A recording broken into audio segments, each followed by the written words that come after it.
Bueno, buenas tardes. Estoy muy contenta de recibir hoy a José Luis Rojas Barraza, chileno, coordinador nacional de la Red Nacional de Donación y Trasplantes de Chile, que, bueno, tiene una historia larga en este asunto, bien larga. José Luis, muchas gracias por acompañarme hoy y ilustrarnos un poco sobre cómo funciona la donación de órganos y tejidos en Chile y compartirnos una experiencia que, como decías, larga.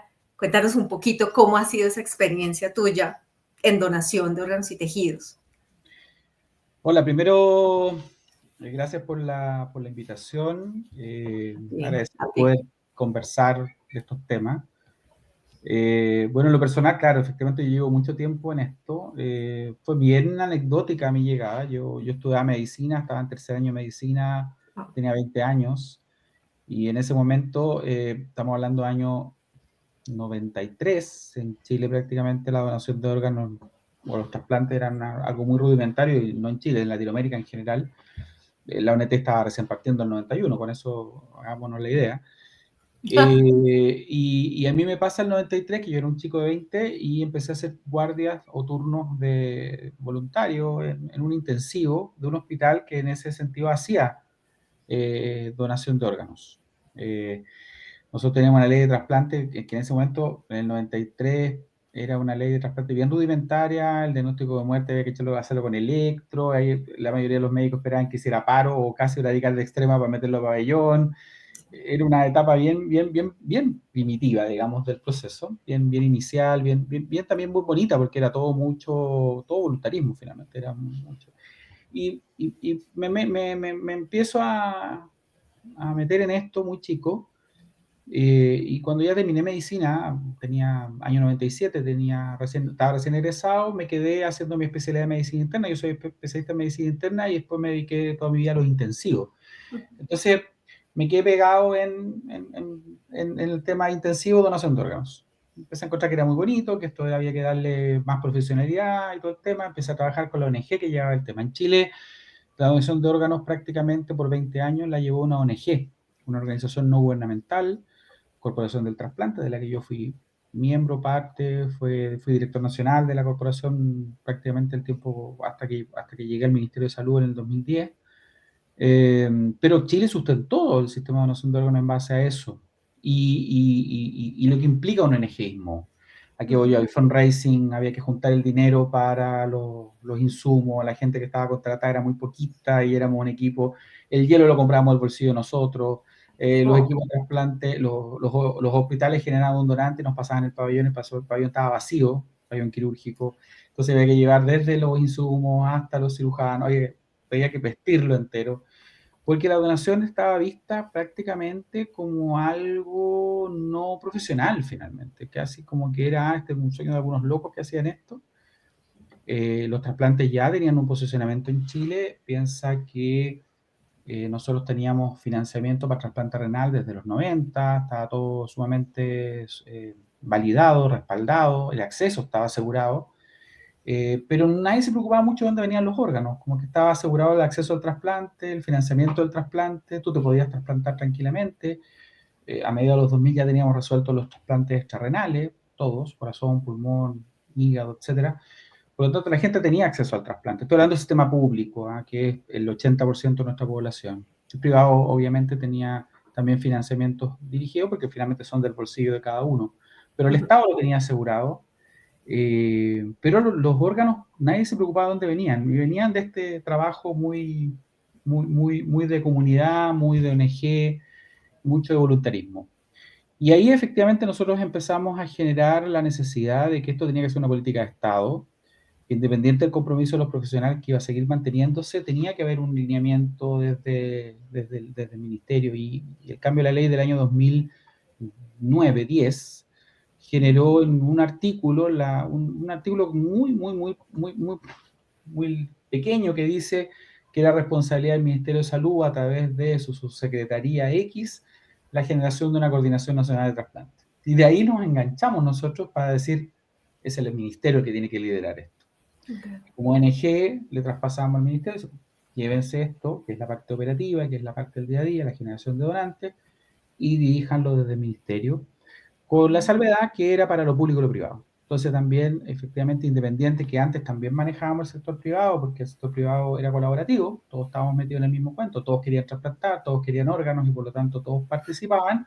Ya no. Y ahora ya nos tocaba el rol más normativo, de generar indicadores, de empezar a preocuparnos de la calidad, cosas que son propias de cuando tú ya lo miras como una política pública y desde el nivel nacional, digamos, estatal, ya instalado dentro de la política ministerial final. Así que ha sido un camino, como te digo, desde los 90, ahora a los 25 ya estamos como en los 30 años, eh, pero muy bonito, muy interesante además, porque tuvo estas dos etapas. Una etapa muy propia de las ganas y después una etapa donde tú decís esto hay que llevarlo al ámbito más profesional y obviamente eso implica generar otro tipo de cambios más estructurales. Y esa historia además se parece mucho a la colombiana, esa historia administrativa del cambio a que la regencia pasara al ministerio en el caso de Chile, eh, está precedida, o sea, antes de la ONG, de la corporación, hay una actividad trasplantadora, me imagino, en Chile que integraba la gestión de donación, pero como un anexo de trasplantes. Eh, Efectivamente, los trasplantes, a ver, los trasplantes, el primer trasplante de Christian Bernard de corazón fue en los 60 y a los 3 meses en Chile se estaba haciendo el primer trasplante en Latinoamérica de corazón, acá en Santiago. En realidad fue en la quinta región, en Viña del Mar. Claro, Chile tenía una historia de trasplante previa, pero el trasplante estaba asociado al equipo de trasplante. Aquí voy yo, había un centro de trasplante que hacía trasplante renal, perfecto, y ellos mismos gestionaban sus donantes para sus riñones que trasplantaban en el mismo lugar. No había un sistema integrado finalmente. Y eso efectivamente lo que hace la ONG, la corporación, es por primera vez decir, mira, primero necesitamos ordenar de esto de una manera más bien integrada y al mismo tiempo promoverlo. Es decir, que ya no sea una actividad anecdótica en algunos hospitales que hacen trasplante, porque finalmente quienes generaban donantes, los hospitales que hacían trasplante. Si tu hospital no generaba donante, tu incentivo era tangencial a cero para generar un donante.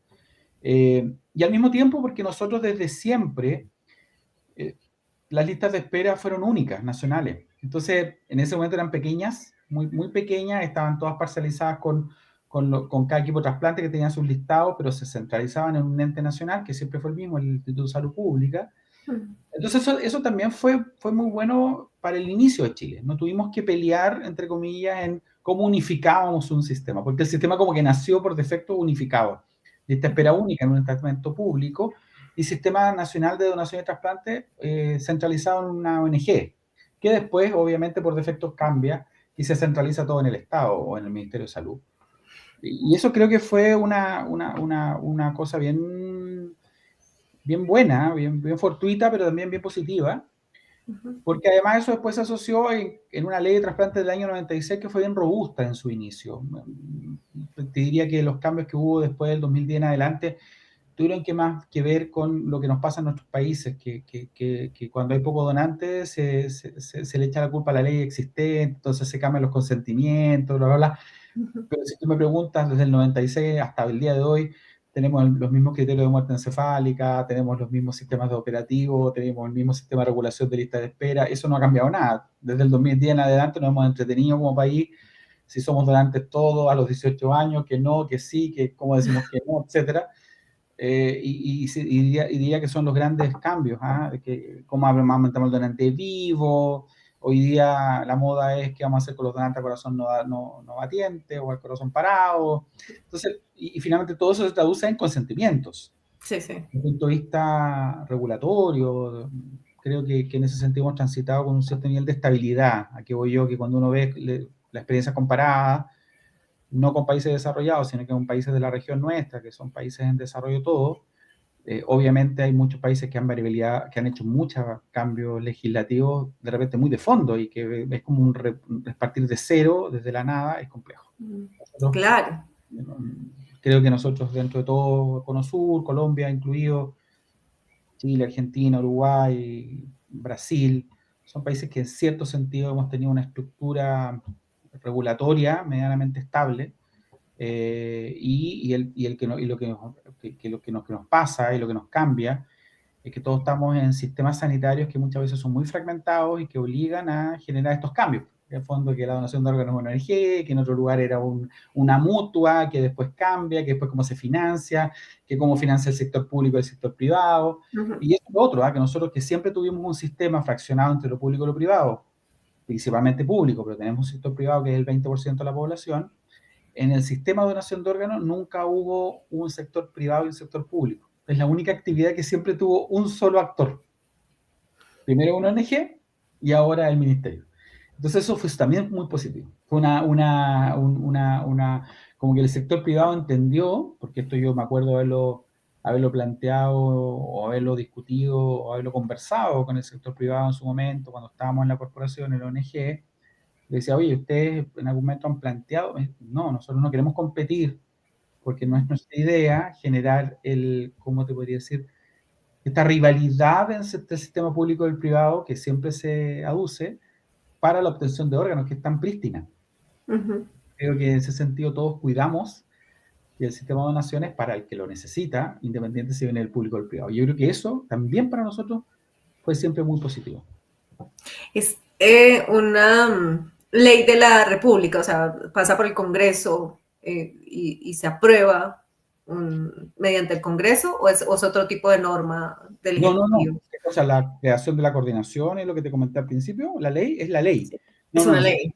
no, sí, la ley de trasplante se discute en el Congreso. Ujú. Te diría que cuando se discutió en el 95 y se pusieron los criterios de la Academia Americana para muerte cerebral o muerte encefálica, como lo conoce la gente, nosotros hablamos de muerte por criterio neurológico hoy día para evitarnos, Ujú. pero la muerte cerebral fue la polémica, pues, obviamente, en los 90 era crear este sistema que nadie entendía y todo.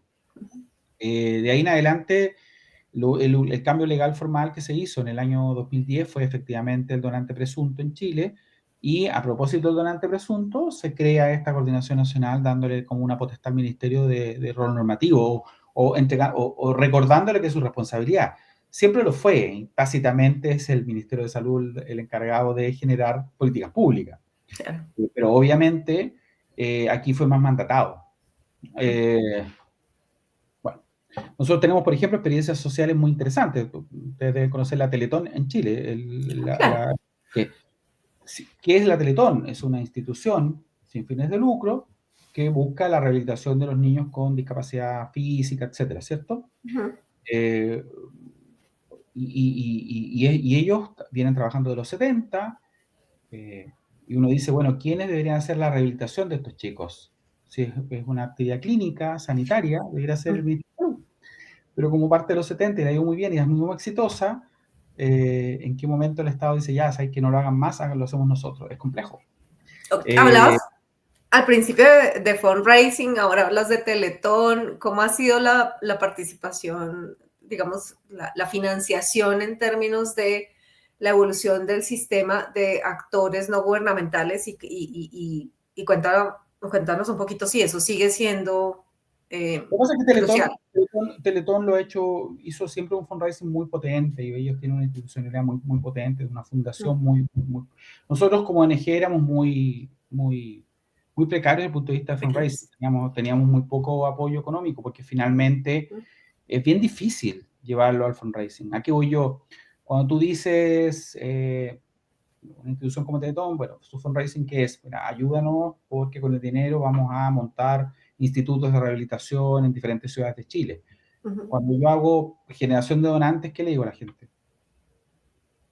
Es decir, ¿dar mi dinero para qué? Para tener donantes. ¿Qué vas a hacer? ¿Qué vas a hacer con eso? ¿Cómo vas a conseguir los órganos con dinero? Es como complejo desde el punto de vista. Es difícil generar el fundraising desde el punto de vista, porque el fundraising en nuestras tareas es intangible. Ok. Yo tendría que decirle, claro, mira, la plata que tú me estás pasando es para poder tener un sistema activo 24/7 de coordinadores de procuramiento. Uf, eso para la gente es como, es burocracia finalmente. No, no, no es ¿Cómo? un, no es el fundraising en nuestra labor, eh, se ensucia un poco, porque la generación de órganos mezclada con dinero es compleja.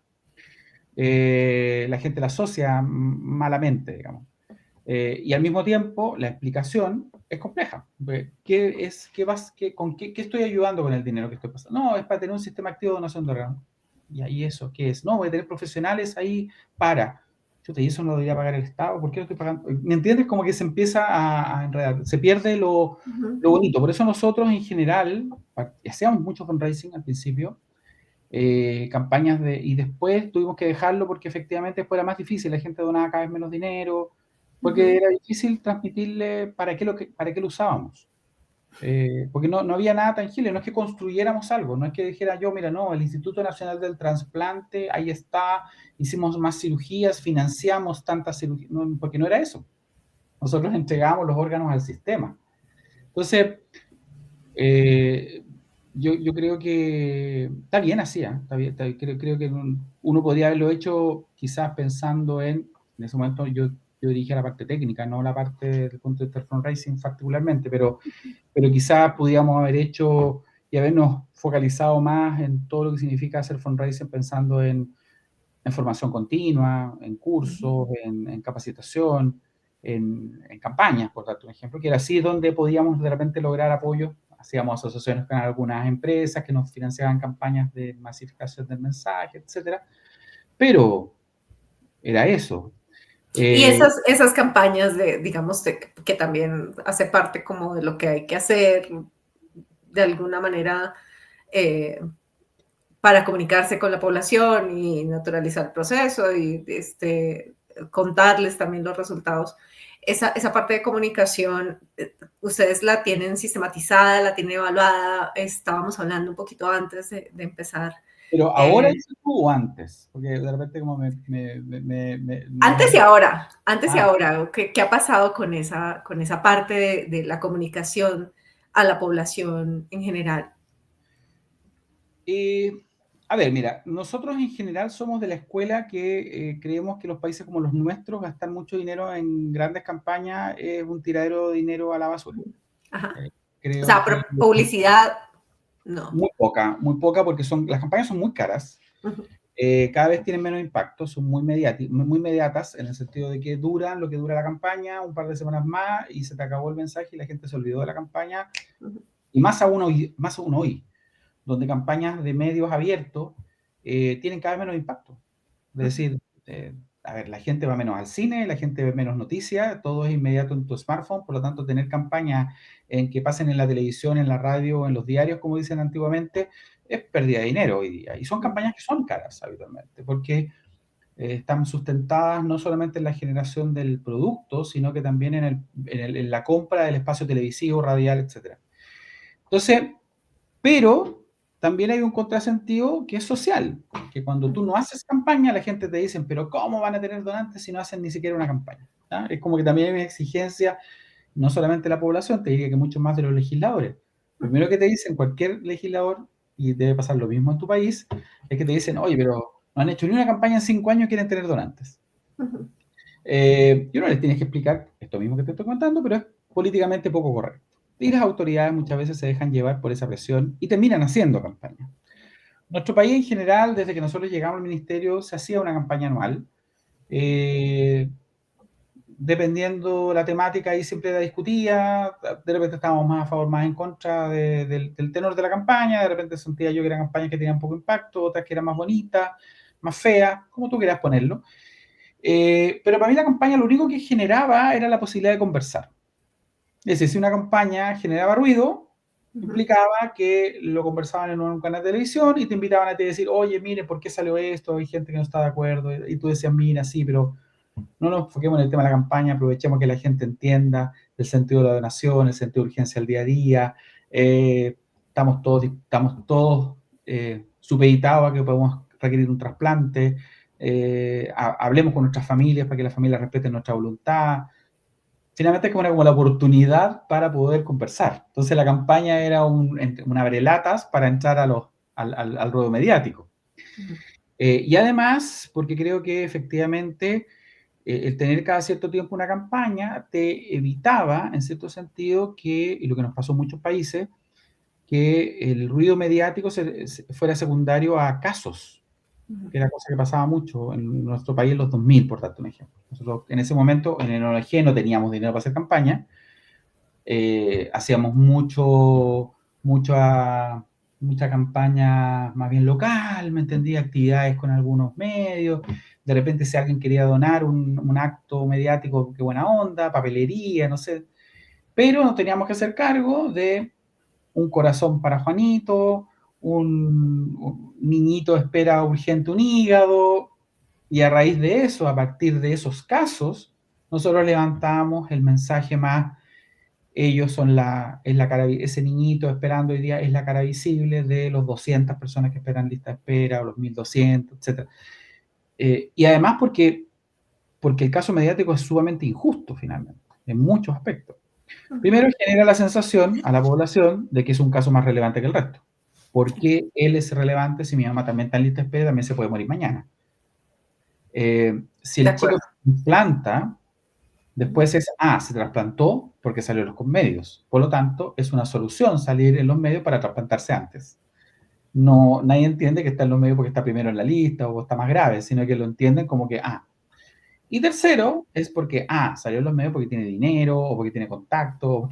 Entonces, bajo toda perspectiva, nosotros tratamos por muchos años de que los casos, respetando mucho lo que hay detrás del caso, que es como la impotencia de la familia, el dolor del papá que está esperando que su hijo se trasplante y lo ve cada día peor, súper comprensible, pero obviamente tenía esos resguardos y en ese sentido te diría que en esos años la mayoría de las campañas no tenían que ver con un trabajo sistemático, sino que tenían que ver con actos reactivos frente a ese tipo, a la falta de donantes, a gente esperando, a casos de urgencia, etcétera.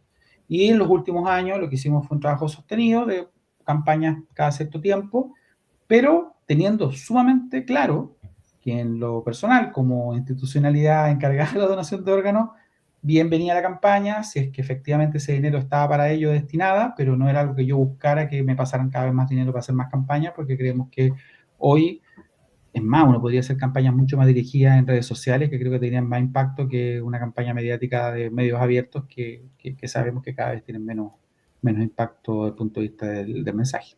¿Dirías que Chile tiene unos mecanismos equitativos para que toda la población pueda acceder a trasplante o qué falta por hacer? Yo creo que, a ver, esto ha sido una conversación eterna en los países de la región, porque todos los países de la región hablamos de donación de órganos. Yo creo que la primera discusión que tenemos que tener es mirarnos a nuestro país y ver si cuando le pedimos a la gente que done, tenemos que pedirle a la gente que done sabiendo que esa gente va a poder acceder a un trasplante el día de mañana. Es complejo decir, hablemos de donación, cuando hay países que tienen inequidades importantes en el acceso al trasplante. Dentro de nuestro mismo espectro de la región, de Latinoamérica, etcétera. Dicho eso, efectivamente yo creo que en Chile nosotros eso no lo tenemos. Hoy día nosotros podemos perfectamente decir que tenemos acceso universal al trasplante de órganos. Quien lo necesite se va a trasplantar. El Estado cada vez tiene mejores coberturas financieras. Hace mucho rato que las tiene, pero hoy día las ha ido fortaleciendo cada vez más. Hacemos órganos complejos, hacemos riñón páncreas, quizá intestino no lo hacemos, pero tampoco lo hace casi ningún país en la región, excepto Brasil. Y no, te diría que hoy día la principal limitante para que un chileno se trasplante es que aparezca el órgano, que aparezca el donante, no la restricción económica, digamos. Y eso es súper relevante. Creo que efectivamente uno de los primeros checklists que debería hacer cada país es si tiene acceso libre la gente al trasplante, porque es la única forma de hablar después de donar. Es complejo, Pero eso es la es, justicia y la equidad. es justo, digamos, el estudio pretrasplante, es decir, sabemos que una vez están en lista de espera, hay, digamos, unos mecanismos más o menos efectivos según el caso para asignar el órgano, pero en cuanto a el acceso a la lista per se, las condiciones geográficas, el acceso a especialistas, ¿dirías que es igual la posibilidad de acceder a la terapia? Entre nosotros ¿en qué? ¿Entre el sistema público y privado y esas cosas dices tú? O O entre regiones, o sí. nosotros tenemos efectivamente siempre un país nuestro es muy largo, somos cerca de 5.000 kilómetros y tú entenderás que la alta tecnología está concentrada en algunas regiones más que en otras. De partida, todos los órganos más complejos se hacen desde Santiago, que es el centro de Santiago, el centro de Chile. Centro de Chile, donde está Santiago, la capital, hacia el sur de Chile, te diría que es donde tenemos más desarrollo de centros de trasplante. Pero también en el norte, que es donde no hay centro de trasplante, la densidad poblacional es mucho más baja. Entonces, efectivamente, tiene que tener cierto nivel de lógica. Ahora, esas personas viajan a trasplantarse, la gente se trasplanta igual en los centros desarrollados por nosotros a nivel centralizado, funcionamos en una red. eh, y te diría que sí, te diría que la gente en Chile se puede trasplantar y están los profesionales. Obviamente, uno quisiera de repente el desarrollo digamos, descentralizar. Y ese es Ujú, un trabajo a futuro, que lo tenemos muy claro, pero que hoy día la gente no se puede trasplantar porque está en una ciudad X y implique que no se va a trasplantar porque eso no sucede. Es más, creo que hoy día una de las grandes cosas que nos está pasando, como en todos los países, es que efectivamente eh, muchos, muchas personas migran a Chile buscando el trasplante como alternativa que no tienen en sus países, y eso lo estamos viviendo cada día más, digamos. Y es parte también de los desafíos de la región, que en todos lados pasa en Europa, donde efectivamente parte de los procesos migratorios tiene que ver con respuestas en salud. No estoy hablando del trasplante particularmente, pero el trasplante es uno más y nos va a pasar. Nos pasaba en su momento con la diálisis. Nosotros en Chile tenemos la diálisis cubierta desde, te diría, los 80, 90. Claro, nosotros en esa época estábamos encerrados militarmente y por lo ujú. tanto no teníamos tanta migración, digamos, pero una vez después de los 90, en la apertura, hubo muchos países, muchas personas de la región que justamente venían buscando el acceso a la diálisis que era universal y acá y estaba financiada, etcétera. Entonces creo que eso es parte también de la nueva realidad que uno también tiene que ir viendo cómo te vas haciendo cargo también. Claro. ¿Tú dirías que hay aliados estratégicos dentro de Chile que sean, digamos, instituciones públicas o privadas claves para la Red Nacional de Donación y Trasplantes?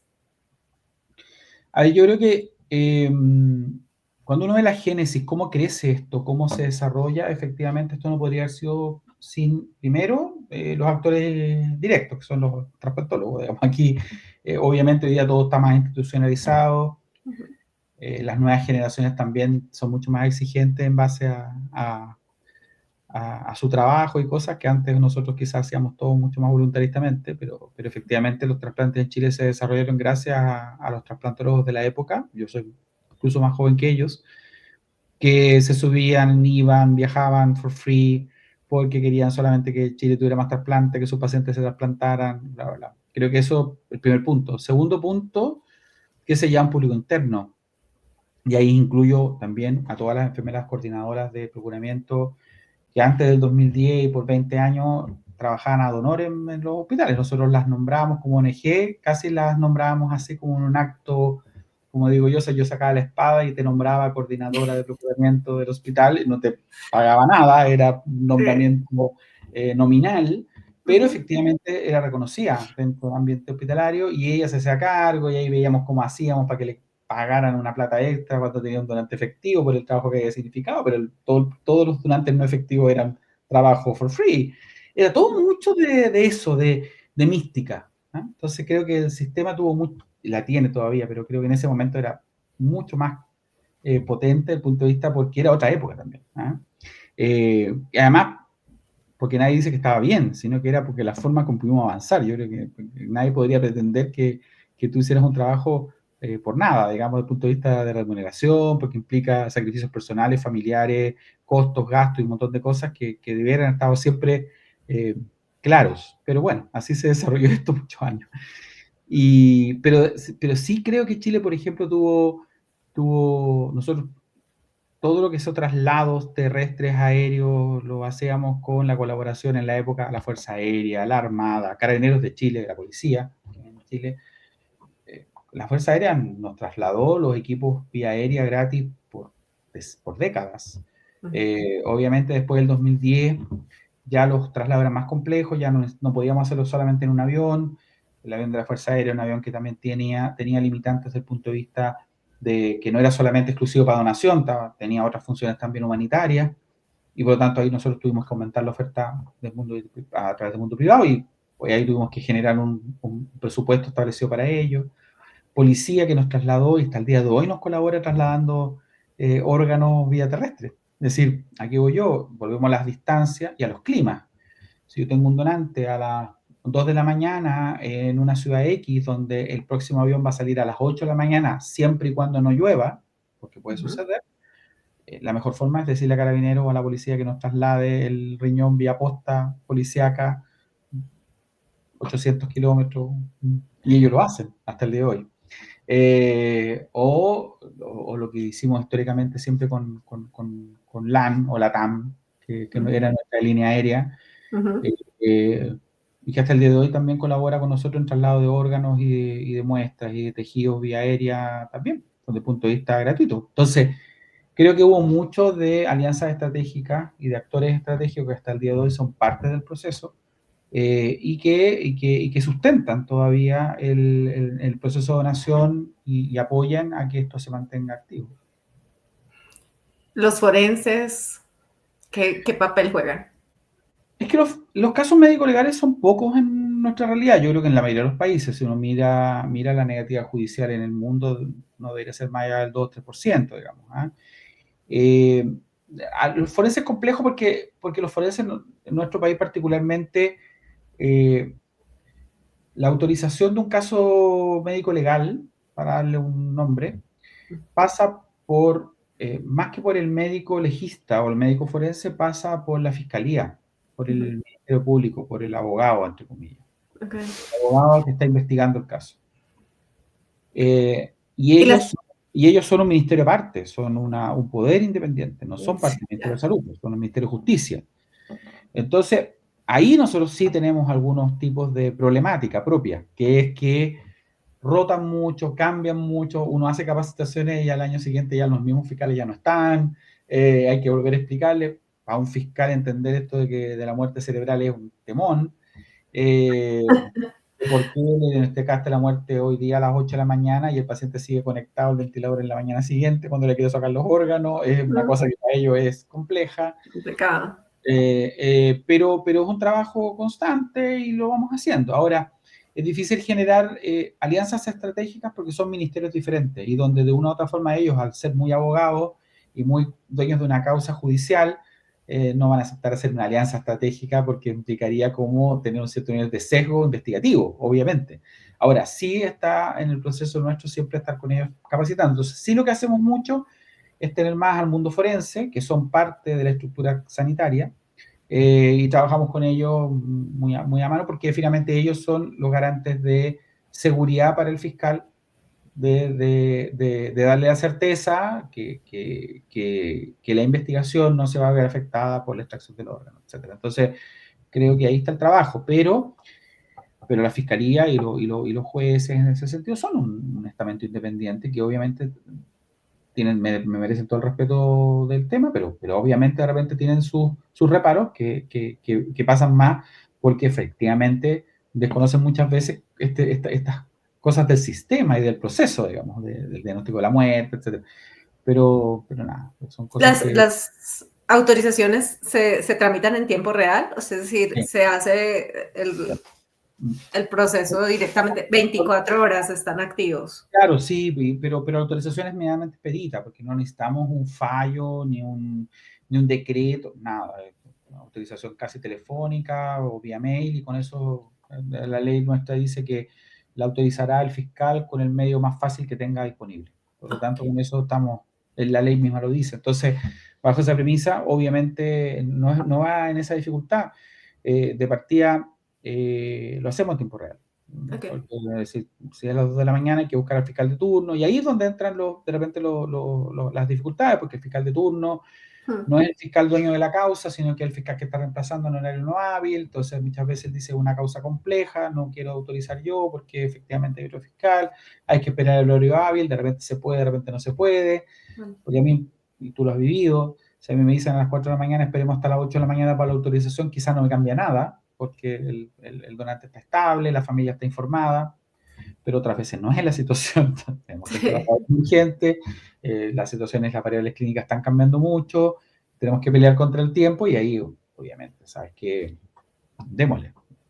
Y tratemos de ubicar al fiscal y que nos autorice.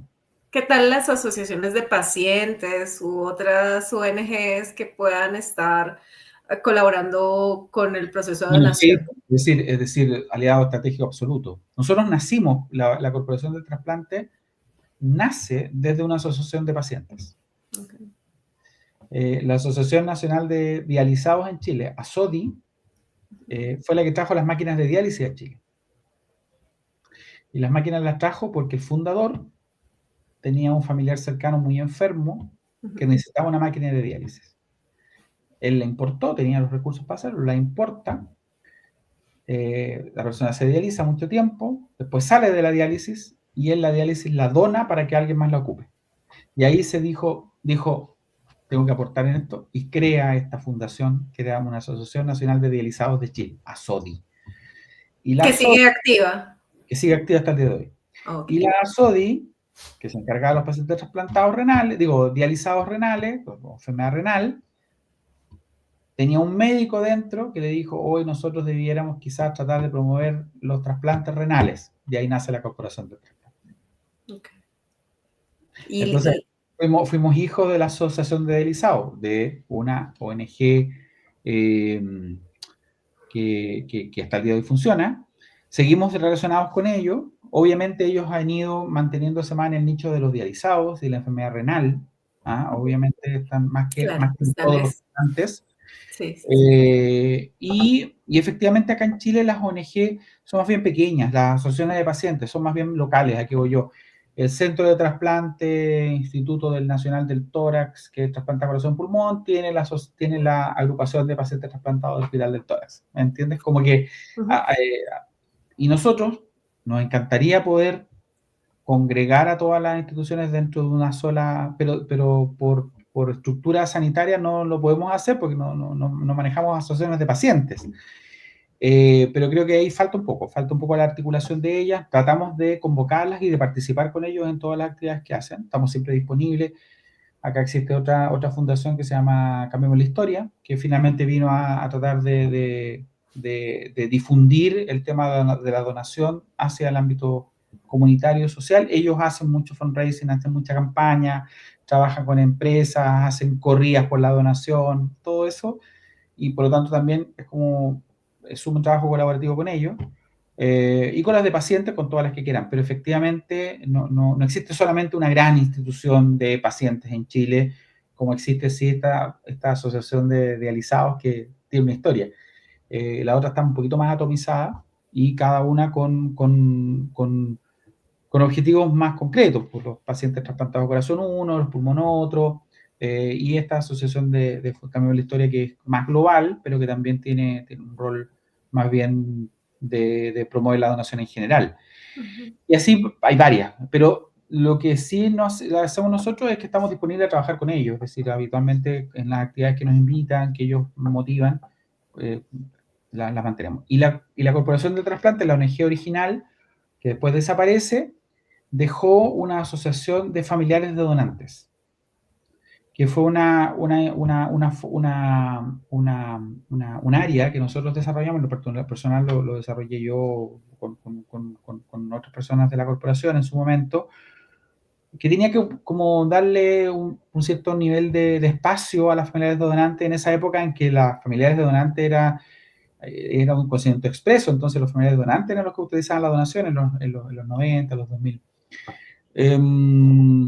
Y con ellos mantuvimos siempre canalizar con ellos, por ejemplo, muchas veces las familias que quedaban con duelos no resueltos, con duda, creíamos era mucho más sano, mucho mejor que fuera alguien que había vivido lo mismo que tú, el que te aclarara las dudas, validado y autorizado por nosotros como corporación, como institucionalidad. Entonces era bien bonita la mezcla, ¿me entiendes? De nosotros detrás de ellos, del apoyo técnico, pero obviamente un par que tocó vivir lo mismo, que te explique ¿por qué no podéis conocer a la familia, al receptor? ¿Por qué no pasa esto? Como, ¿entiendes? Como por ahí. Y con ellos, hasta el día de hoy, tenemos una actividad en común. Nosotros fundamos con ellos en el año, ya se han cumplido creo que 20 años, este año se cumplían ya, el Bosque del Donante. Hicimos yo andaba en un congreso en Estados Unidos y allá había una cuestión que se llamaba el Bosque del Donante, que no era igual, porque era otra cosa, nada que ver, pero dijimos, hoy podríamos hacer algo conmemorativo donde las familias sintieran un memorial, Ujú. por su donante. Entonces, lo hicimos, conseguimos acá en Santiago, había un cerro en pleno Santiago, no los más conocidos que la gente que viene a Santiago los conoce, sino que otro, más pequeñito, pero que era una antigua fuente de cal, entonces era un cerro que había que reforestar, entonces tenía otro sentido también, había que pelear contra algo inhóspito que había ahí. ¿Ah?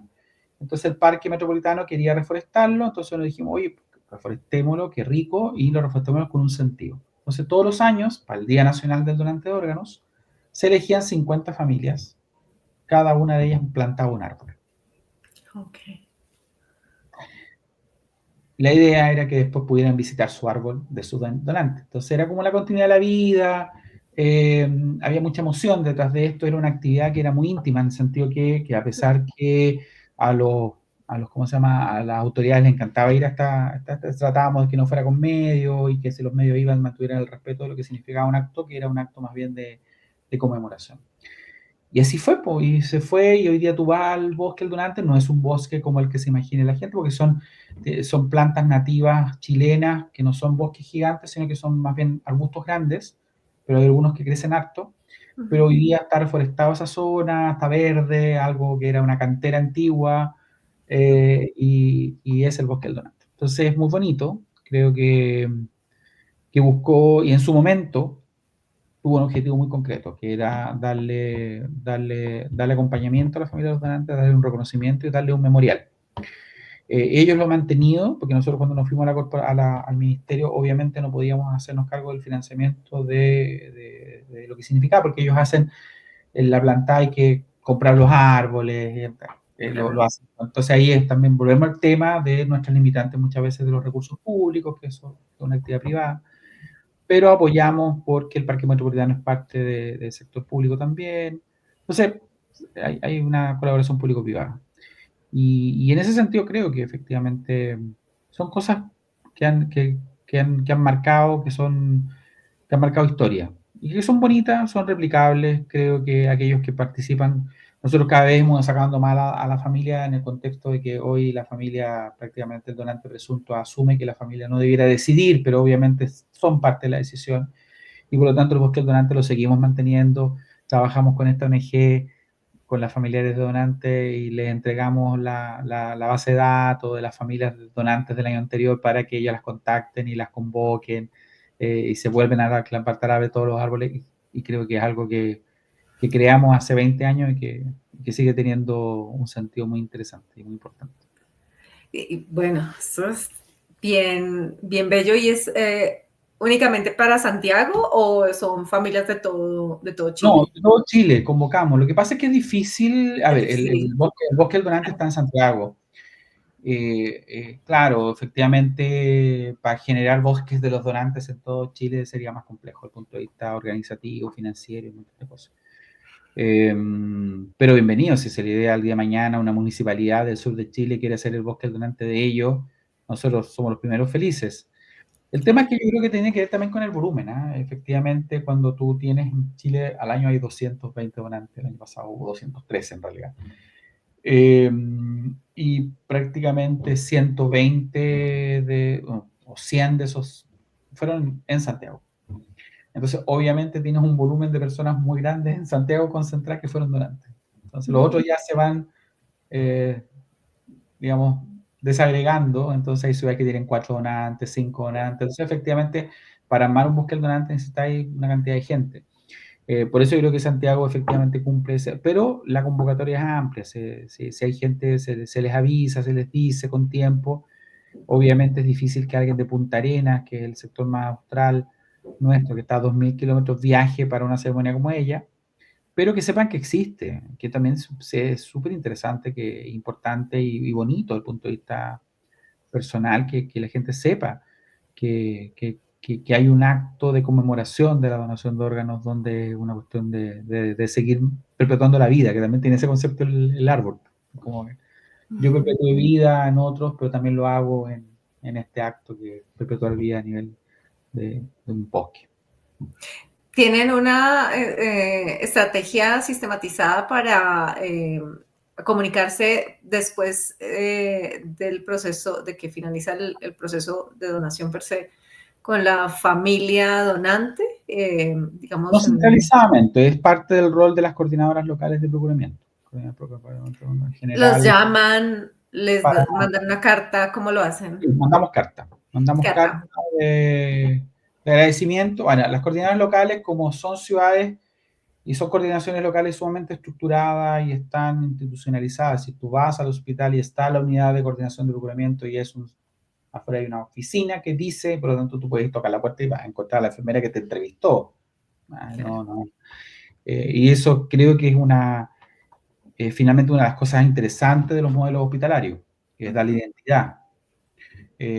Cuando nosotros en ONG, lo que pasa en muchos lugares del mundo, que los sistemas extrahospitalarios pueden ser muy eficientes, pero no tienen identidad. Es decir, es una empresa o una organización o lo que sea desde fuera que llega al hospital, se hace cargo del proceso, perfecto, pues se va, donde hay que ubicarlo después, a no ser que sepas que tiene una oficina central en, no sé, en tal lugar y donde puedes ir.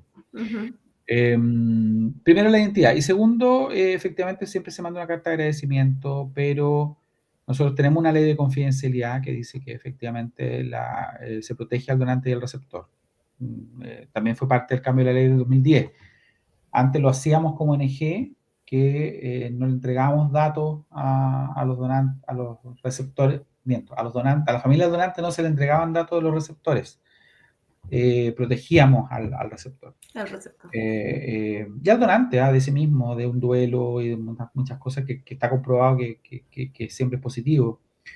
Eh, pero ya la ley en el 2010 logramos que quedara en la ley para que no fuera una cosa interpretativa o que alguien la pudiera condicionar. La ley dice que está prohibida la entrega de cualquier información que pueda lograr que se ubique al donante y al receptor.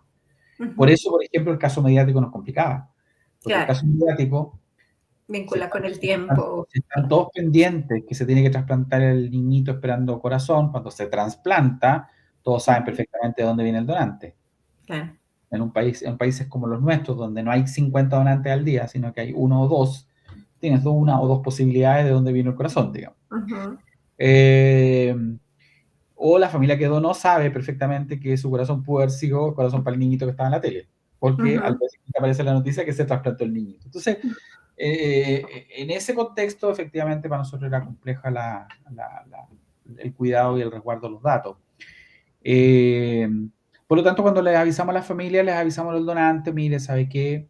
Habitualmente al día siguiente las enfermeras coordinadoras le comunican que se hizo el procuramiento, que todo salió bien, participan en la entrega del cuerpo y todo ese proceso para que justamente haya un proceso cerrado de nos hicimos cargo de la extracción de los órganos, les entregamos el cuerpo en las mejores condiciones y todo. Y ahí se le avisa que efectivamente los órganos se extrajeron, que fueron efectivamente trasplantables, porque puede pasarte que de repente haga la extracción y no, ningún órgano sea válido. Ocurre y puede ocurrir. Y es bueno que también la familia lo tenga claro el por qué, si es que sucede. Se clarifica un poco lo que pasó en pabellón, entre comillas, lo que pasó en pabellón quirúrgico. Ujú. Y al mismo tiempo después viene un refrendo en base a una carta, donde una carta de agradecimiento y donde se transmite el beneficio. Gracias a su acto, 3 personas se trasplantaron. Eso. 2 personas. Pero, digamos, les informan qué órganos se trasplantaron y cuántas personas se beneficiaron. Gracias a eso se trasplantaron 3 personas, 2 de corazón, digo 2 de corazón, 2 de riñón, Ojalá. una de corazón, no sé. Sí, Va por claro. ahí, pero hay un feedback, pero como te digo, siempre manteniendo esa confidencialidad propia del proceso. ¿Qué tan involucrada está la empresa privada y qué, digamos, existen antecedentes de momentos en los que la empresa privada haya colaborado en algún momento o de antes, durante o después del proceso de donación? A ver, cuando éramos ONG, la empresa privada era parte del fundraising. Nosotros con ellos trabajábamos todo lo que significaba capacitaciones. O sea, piensa que en esa época, no sé, pues, cualquier tipo de actividad de capacitación, eran las empresas farmacéuticas las que nos ayudaban, obviamente, y otras empresas que nos participaban también de jornadas de masificación del mensaje. Si darte un ejemplo, empresas mineras que querían hacer jornadas de capacitación a sus mineros porque se sentían motivados, nosotros íbamos a darle charlas y todo el tema. Obviamente nosotros resguardábamos el tema de que no hubiera pagos, digamos. Nosotros no habíamos pagado, sino que ellos organizaban la cuestión. Te pagaban los traslados y todo el tema, pero no Claro. recibimos pago directo por ello, porque finalmente manteníamos el concepto de ONGismo, digamos, que era, hacíamos difusión, pero ellos lo que hacían era no empobrecernos a nosotros con el financiamiento de los traslados nuestros, sino que ellos asumían esos costos. Pero te diría que fue eso, como que todas las empresas privadas en general, nosotros siempre mantuvimos un límite de que su participación tenía que ver con capacitación, formación o financiamiento de actividades de difusión, pero no participación o difusión o participación de los procesos mismos de trasplante o de extracción, digamos, no pasaba por ello. No. ¿Qué otras estrategias tienen claras sobre la postdonación, lo que hay que darle concretamente a los donantes y a la población ¿En qué sentido? en términos de retribuir su generosidad? Obviamente no se paga con dinero, pero cosas como la información pública o en algunos países en el marco normativo se contempla algún tipo de beneficio para las personas donantes. ¿Qué cosas hay en la estructura del sistema chileno que sirvan como retorno para la población sobre los resultados de la donación? Te diría que lo único que tiene un cierto nivel de estructurado es la retribución del donante vivo. Aquí voy yo, si un donante vivo dona y después requiere un trasplante, ese paciente entra con un cierto nivel de prioridad a la lista. Darte un ejemplo, yo dono un riñón, lo pierdo, obviamente, después requiere un trasplante, entro con un nivel de prioridad porque obviamente estoy en enfermedad renal por haber sido donante. Entonces es complejo no priorizarlo, pero ningún otro tipo de retribución. No tenemos dentro de la estructura retribuciones directas al acto de la donación. El acto de la donación se vislumbra, más allá de la prohibición económica que está escrita expresamente en la ley, no tenemos ningún tipo de retribución, no porque tú hayas sido donante de un hijo, entre comillas, el día de mañana si necesitas un hígado vas a estar prioritario, no va por ahí. Asumimos que cuando uno dona porque el acto generoso de donar es porque se va a beneficiar a alguien que lo necesita, que el día de mañana puedo ser yo, y por lo tanto voy a esperar que otro chileno piense lo mismo y que done porque alguien lo necesita y ese sea yo el que lo vaya a trasplantarme. Por lo tanto, creo que la retribución para nosotros está mirada desde ese sentido, de que donamos hoy día porque nos tocó donar hoy día, porque el día de mañana va a haber otro José Luis que le van a estar preguntando lo mismo para que yo me beneficie. Entonces, no vemos, digamos, en nuestra estructura un sentido de retribución. ¿Por qué debiera haberlo? No lo vemos. Solamente lo vemos en el donante vivo y ahí lo entendemos muy bien, porque obviamente si alguien donó y el día de mañana pierde la enfermedad renal o le pasa la cuenta, obviamente sería castigarlo que espere todo el tiempo, siendo que está en esa condición por haber hecho un acto máximo de donar. Entonces, es complejo. Pero va por ahí, sí. Y a las familias pasa lo mismo. Nosotros, por ejemplo, tenemos una escuela, que esto fue desde los principios, que si una familia condiciona la donación bajo cualquier premisa, es preferible que no done. Es preferible que no done porque quiere decir que no tiene resuelto todavía el tema, ¿me entiendes? Porque yo, anecdóticamente, desde que, y debe haber muchas experiencias similares de gente que dice, ya, yo dono siempre y cuando me asegure que se va a trasplantar un niño, o yo dono siempre y cuando me asegure que la gente que se va a trasplantar es buena persona. Que eso es No, lo complejo, ¿no? Que lo que es una buena lo persona. dicen, ¿no? Buena persona en el sentido que no sea un delincuente y que no sé qué. Eh, Okay. nos pasa hoy. Dono siempre y cuando me asegure que se va a trasplantar un chileno. Ok. Entonces, Todas esas premisas, que son condiciones que pueden ser para bien o para mal incomprensibles, la condicionalidad por defecto hace que el acto de donar no está resuelto. No está resuelto, porque además nosotros estamos cada vez más llanos a tratar de que las familias entiendan que no estamos pidiéndole que ellos donen. El familiar es donante. Por ley es donante. Nuestra ley nos sustentaría para no preguntarle a nadie. Nosotros una ley muy absoluta en el marco regulatorio. En lo que está escrito en la ley es muy absoluta, pero de todas formas hacemos partícipe a la familia de ratificación. Entonces, si Claro. las familias ratifican o no ratifican, podríamos no hacerlo. La ley en ningún lado nos exige que la familia participe. Nuestra ley dice, son todos donantes los 18 años, a no ser que estén en el registro no donantes. Si no están en el registro no donantes, la única forma de que la familia pudiera ir en contra de eso es que traiga un documento contradictorio. Entonces, si la familia no te presenta un documento contradictorio, la familia no tiene nada que hacer. Pero nosotros, en la acción, en el proceso de nuestra implementación del modelo por los años, hemos dado cuenta que la familia es garante de confianza, garante de transparencia y por lo tanto tratamos que la familia esté, ratifique. Okay. Pero efectivamente nos cuesta mucho que la familia se desentienda de decidir. Todavía decide en muchos casos, más que ratificar. No es que diga, él quería ser donante y yo lo... No, muchas veces no es que no estoy segura. Y es difícil decirle, señora, no le estoy preguntando si usted está segura. Él quería saber si tenía alguna duda. Sí. Y ese es el proceso siguiente de trabajo. Pero eso tiene que ver, nuevamente, con la base de los sistemas de donación en el mundo y en Chile y en todos lados, que es la confianza en la población. La gente, mientras más confíe en tu sistema de donación, en tu sistema de trasplante, en el acceso, en la transparencia del proceso mismo, en que lo que le están hablando de muerte encefálica es absoluto y certero, te va a donar más. Porque yo creo que en el fondo eso es finalmente lo que traduce, y en último término, en que la gente entienda que cuando toma la decisión de ser donante, se lo transmite a la familia, porque lo que estamos buscando es la autonomía, porque ¿por qué me van a quitar el derecho de ser donante y me lo va a quitar mi familia? Yo siempre he dicho, sí, yo tengo dos hijas, una que tiene 29 años, y si yo mañana le dijera, hoy, puta feña, cuando yo me muera, quiero que mis cenizas las tire en la punta del Everest, la meto en un problema.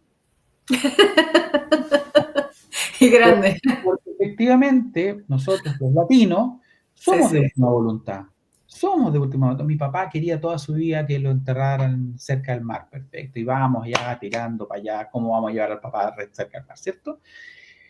Si yo le digo que quiero la punta del Everest, la voy a meter en un problema cuando yo me muera. Decir, mi papá todo el tiempo me dijo que quería estar en la punta del Everest, no sé qué voy a hacer ahora. Contratar a un Sherpa, no tengo idea. Eh, pero es interesante porque efectivamente esa misma acción taxativa de tu última voluntad o no se transmite claramente, o no se conversa claramente, o si se conversa, las familias todavía siguen haciéndose las lesas. Nosotros decimos en chileno hacerse el leso, que hacerse el tonto, frente a esa decisión y decir, no, en realidad, no, nunca lo dijo claramente. Nunca supe yo. Ujú. Bueno, Pues, y hablando de esa confianza, ¿han enfrentado situaciones donde la confianza pública se haya vulnerado de una manera abrupta? Es decir, escenarios donde hayan tenido, por ejemplo, problemas por cuenta de una mala noticia relacionada directa o indirectamente con donación. sí, hemos tenido un par de cosas. Eh, no por casos que sean, desde el punto de vista formales, una transgresión de nada, pero sí efectivamente datos o cosas o casos que generan dudas. Tengo dos como noticias así en la mente que me acuerdo. Año 2017, teníamos una chica que se había evaluado para corazón, pero era una chica que tenía muy poco soporte social. Entonces el equipo trasplante, digamos, no la inscribe en lista de espera porque dice que no tiene soporte social y mientras no tenga soporte social no tiene condición para ingresar a la lista de espera porque nadie se va a hacer cargo de ella post trasplante. Digamos, era un tema como de sustrato social. Obviamente era una chica que estaba resguardado debajo resguardo del Estado, entonces en ese sentido, en ese intertanto que estábamos viendo qué íbamos a hacer para ver cómo la chica se agrava, cae en falla cardíaca grave, urgencia nacional. Y después se muere finalmente. Y entonces la polémica fue, claro, si lo hubieran inscrito antes en la lista de espera no se hubiera muerto. Eso nadie lo hubiera sabido, pero obviamente entró el manto de duda de, claro, porque era pobre, porque no tenía su parte social. Claro, el problema es que la chica tenía un tema familiar y social muy complejo, desde el punto de vista que era re complejo. Y ahí estaba siempre porque en el sentido formal, cuando uno lee la mayoría de las normativas de trasplante en el mundo, te dicen que tiene que tener un soporte social adecuado. Pero es diferente hacerte cargo como país y decir, no, yo como Estado no le di el soporte social. Entonces generó una polémica no menor, porque obviamente generó el tema de la inequidad del acceso. Y efectivamente pega fuerte eso. Así que tuvimos que hacer un protocolo nuevamente de dejarlo más claro, más explícito, cómo íbamos a actuar en el futuro. Pero tuvo un costo, no menor. Yo te diría que desde el punto de vista de la Coordinación Nacional, en particular en la MI, fue una cuestión muy dolorosa porque una decisión que no ni siquiera habíamos tomado nosotros, digamos, había sido evaluado por un equipo de trasplante que no es que yo lo hubiera dicho, no se trasplanta, ni mucho menos, pero era el sistema y finalmente tú eres la cara visible. Y el año pasado también tuvimos una situación que la Contraloría General de la República, que es el ente como fiscalizador de todo el sistema, de todos los sistemas públicos y privados en Chile, digamos, como el ente rector de todo, hizo una auditoría del sistema de donación. Entonces, mira, cuando uno ofrece un órgano por lista de espera, y yo te ofrezco el órgano a ti para tu paciente número 1 en la lista, tú dices que no, porque el paciente está muy lejos, porque no, porque el órgano no te gusta, etcétera, tú rechazas y pasa al segundo o tercer lugar.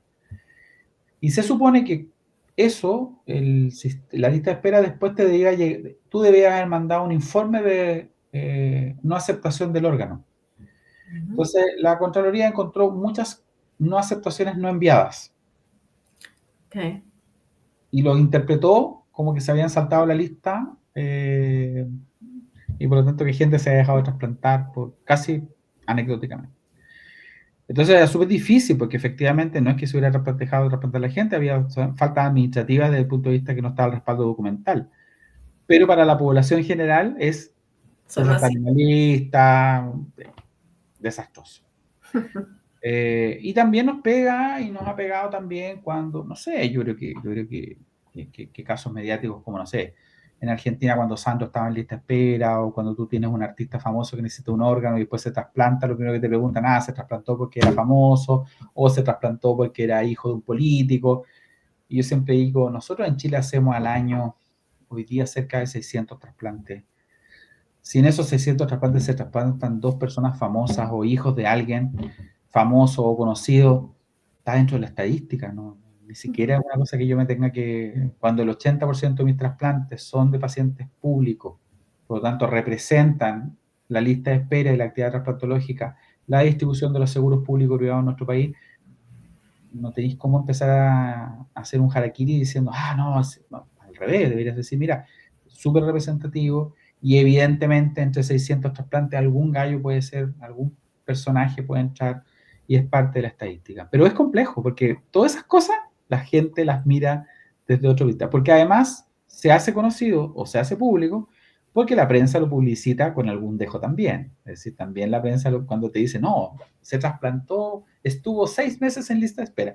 Esa baja es justamente solamente para generar, y de repente puede haber estado muy poco, porque el grupo B y en el grupo B hay poco paciente en lista de espera por distribución de grupo sanguíneo, porque estaba en urgencia nacional y por lo tanto entró más rápido.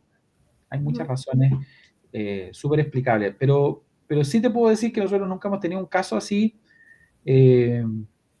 comprobado ni real de, por ejemplo, tráfico de influencia o de manipulaciones de lista de espera que lamentablemente sí han habido dentro de la región y nosotros en Chile por lo menos hasta el momento nunca lo hemos tenido y esperamos ojalá seguir así. Digamos.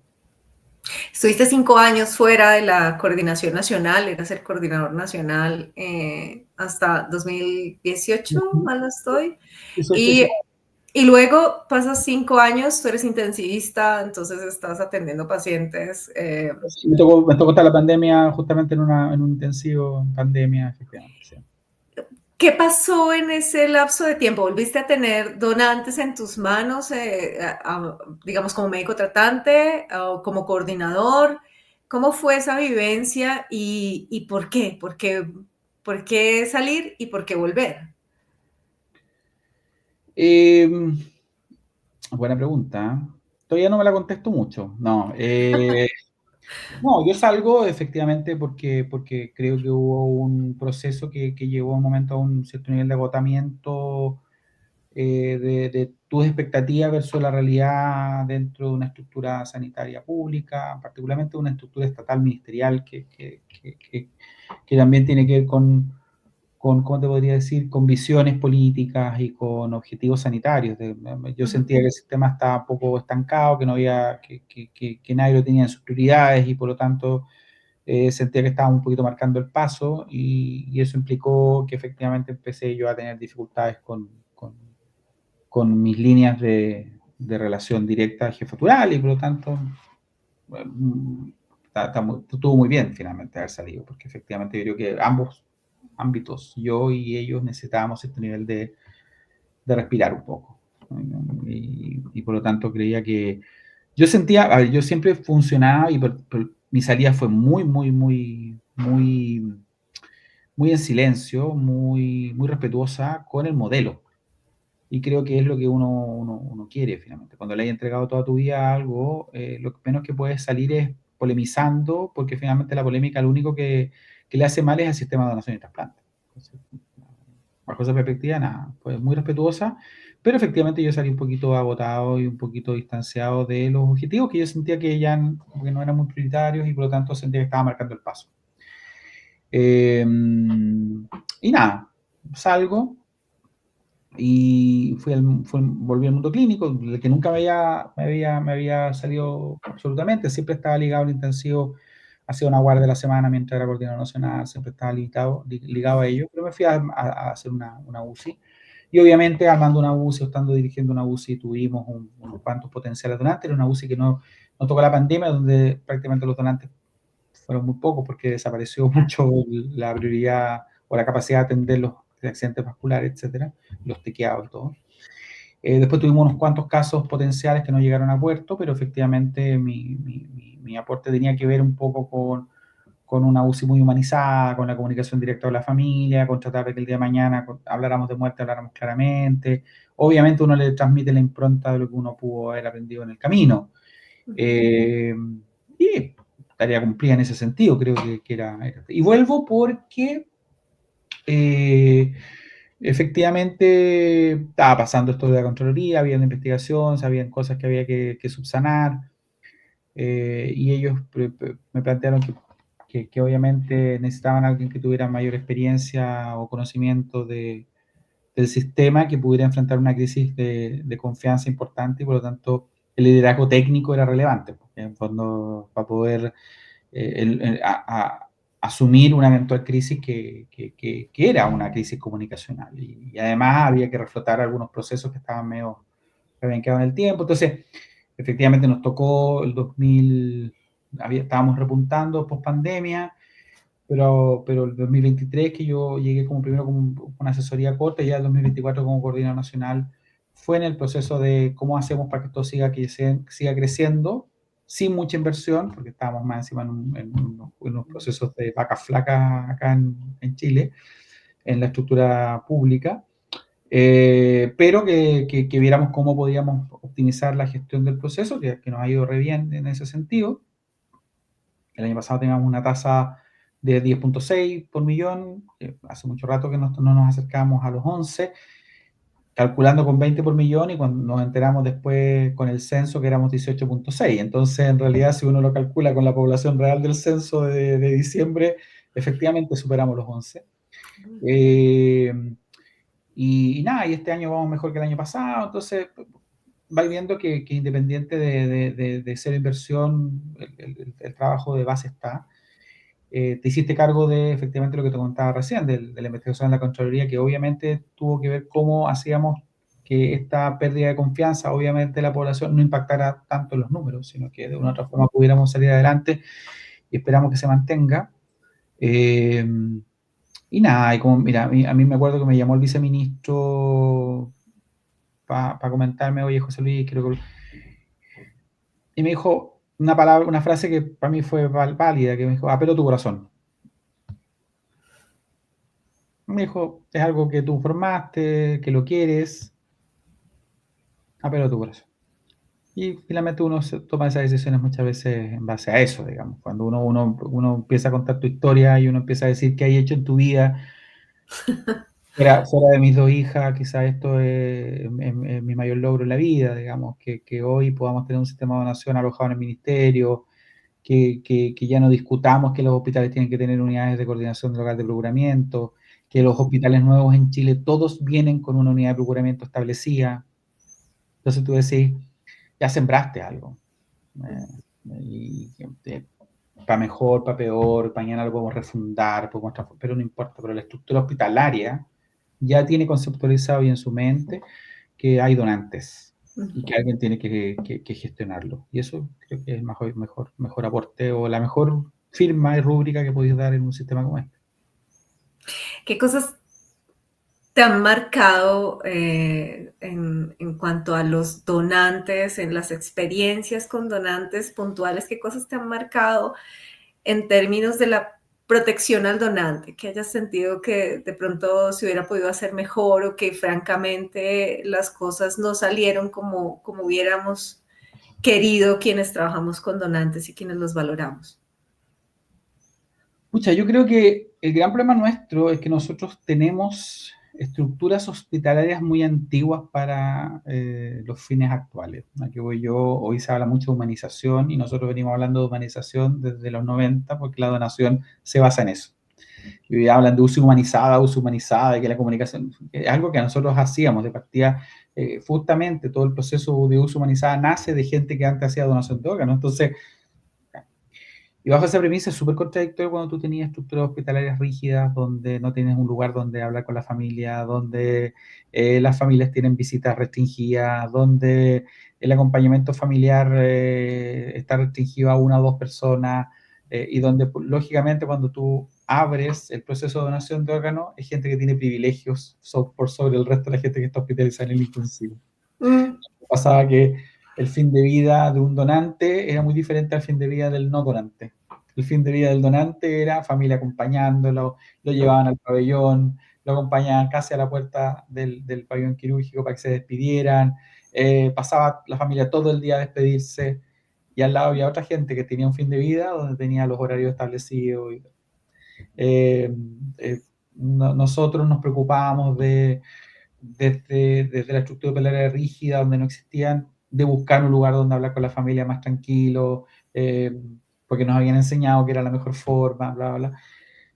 Creo que quizá lo que no hemos hecho todavía es tratar de enseñarle al mundo de la humanización el camino recorrido y de una u otra forma preocuparnos de eso, ¿ah? Que finalmente lo que estamos hablando es del fin de vida de alguien que muere, de una familia que sufre, y creo que efectivamente el sistema sanitario es súper rígido.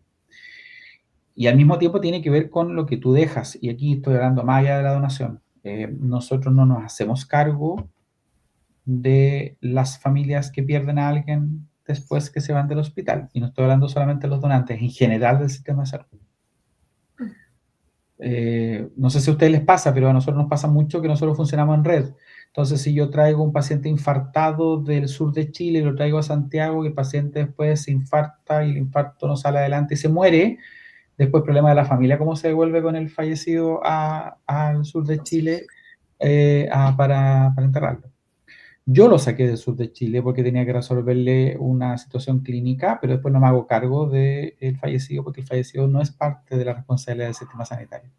Entonces, ese tipo de abandono desde el punto de vista del fin de vida, creo que es una tarea pendiente y que es dolorosa muchas veces, que Porque claro, nosotros lo vemos porque estamos muy involucrados con la familia, entonces de repente uno dice, ¿cómo los ayudamos para? Pero eso nos pasa a nosotros y le pasa al mundo en los sistemas que funcionan en red de menos a más complejidad. Y el fin de vida debiera ser parte de nuestras prioridades finalmente.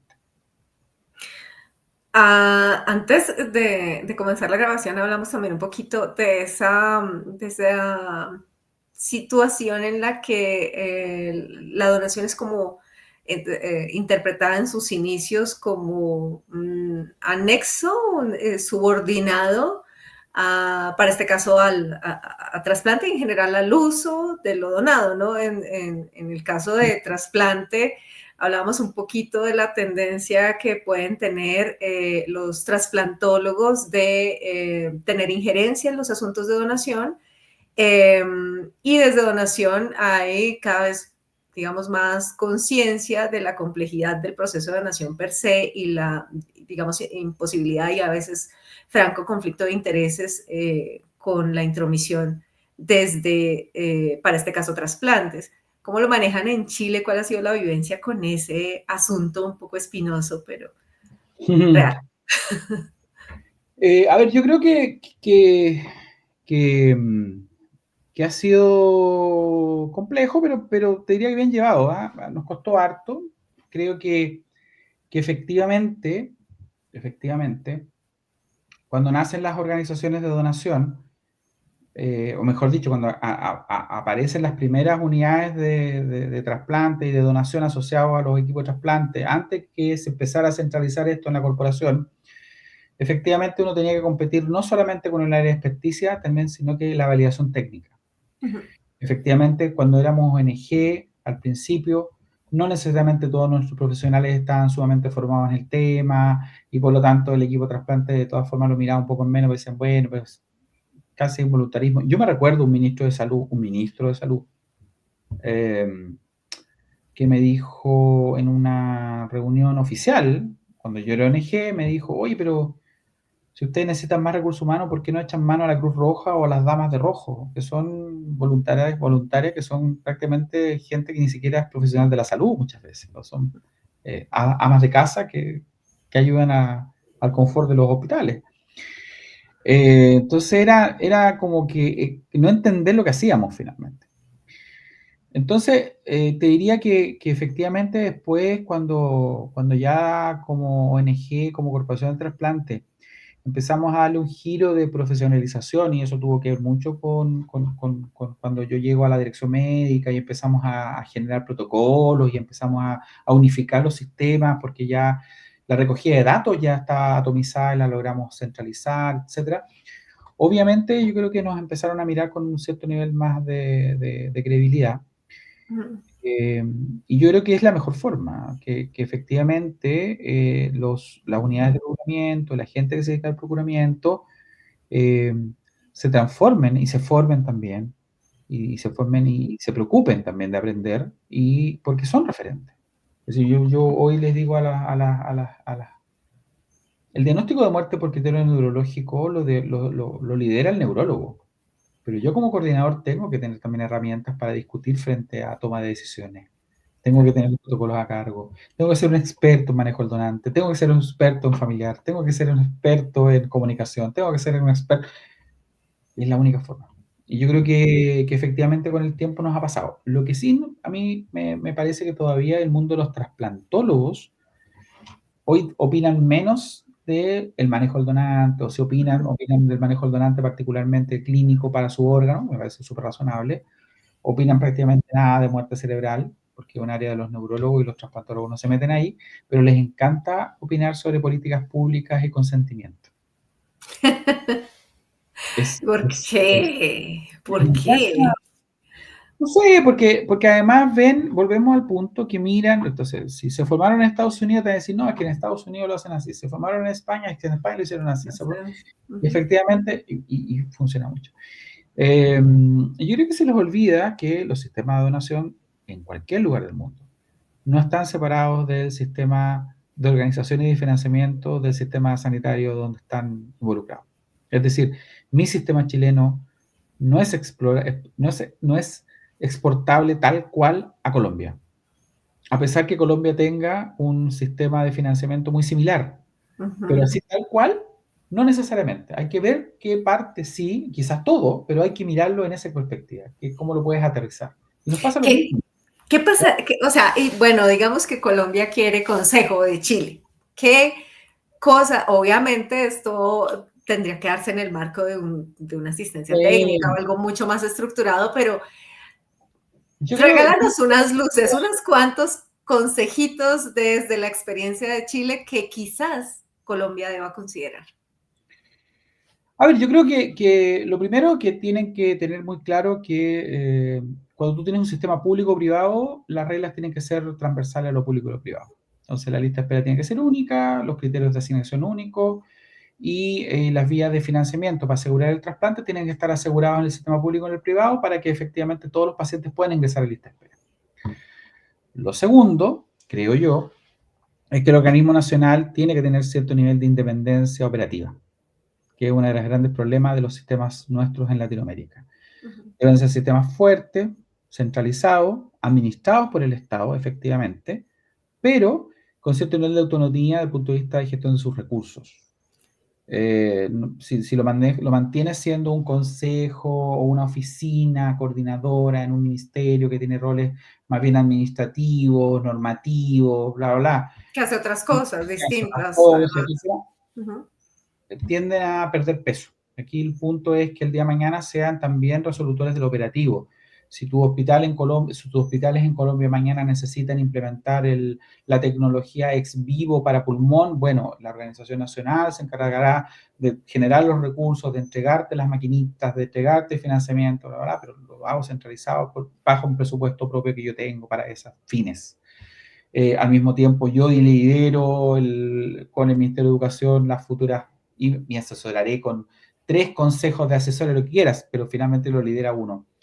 Lo mismo a comunicaciones, un poco que son, te diría que es lo que uno debiera copiar de España, ¿ah? ujú. De la española, o lo que uno debiera copiar del argentino, que son instituciones en sí mismas muy fuertes, reconocidas por el Estado, que obviamente el director está apoyado por el gobierno de turno, porque obviamente tiene que estar alineado con las políticas públicas, pero la parte operativa tiene una carcasa muy potente. Ujú. Eh, claro, efectivamente, como te digo, sistema único, administrado desde el nivel central, con cierto nivel de autonomía y con un acceso al trasplante garantizado. Y de ahí lo otro, y el tercer punto que para mí es vital es que efectivamente yo creo que todos estamos convencidos que las coordinaciones tienen que ser intrahospitalarias. Y ahí el perfil Total. va a cambiar dependiendo de tus capacidades. Yo, por ejemplo, tengo un sistema intrahospitalario que lo lideran principalmente enfermeras. Ujú. Hemos logrado que sean médicos que estén en tiempo parcial con ellas apoyándolas, pero la mayoría es España lo tiene en base intensivista, lo mismo que Argentina, pero es una situación particular de su sistema de salud. El mío no me da para tener intensivista a cargo de este modelo y tener lleno de intensivistas los hospitales. El día de mañana quizás sí, no tengo idea.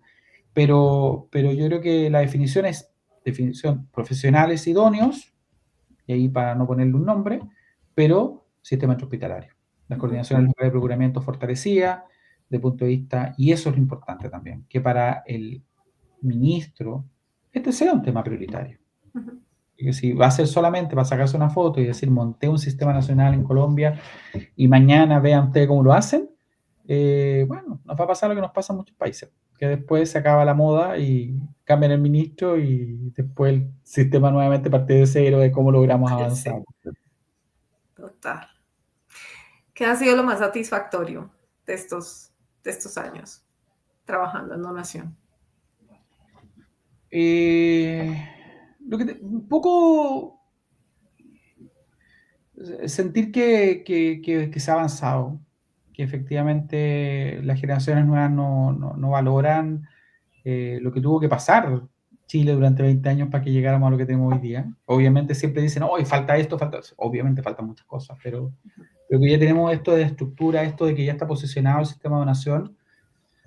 Y nada, creo que lo más importante es como cuando tú sentís, a ver, yo creo que todos hacemos un trabajo pensando en que sea útil o para ti o para algo, ¿me entiendes? Yo creo que la satisfacción máxima es que aquí uno siente que cuando tú sientes que al final has trabajado 20 años o 25 años y sacas que un promedio de 400 personas se trasplantaron por año, estamos hablando casi 10.000 personas, tú decís, bueno, vale la pena. Y para los donantes, si les tuvieras que mandar un mensaje a tus donantes y pudiera llegar a todos, ¿cuál sería? Eh, Darles las gracias, yo creo. Darles las gracias por la valentía, de hacerse cargo del dolor y de permitirse respetar la voluntad de la persona que falleció, pero principalmente yo creo que darle un sentido a la muerte ayudando a otros. Yo creo que si lográramos entender que eso es la donación, creo que toda la gente se sentiría mucho más tranquila de la decisión. Y ellos lo hicieron y creo que la gran mayoría siempre dicen que no se arrepienten de haberlo hecho. Nos falta mucho tema, me cogió la noche, se nota, estamos ya llegando a la noche en Colombia y creo que nos faltan muchos temas para trabajar, seguramente en una nueva conversación vamos a complementar algunas cosas de Cuando tú todo lo que quieras. teníamos que hablar. José Luis, muchísimas gracias por este espacio. Creo que es muy provechoso además recoger la experiencia de una persona que no solamente tiene tanta trayectoria ya, sino que ha pasado por distintos escenarios del proceso de donación, para este caso de órganos y tejidos, y por supuesto que hay que sacar todavía mucho jugo de esa experiencia. Muchas gracias. Cuídate, nos estamos viendo. Vale. Gracias a ti.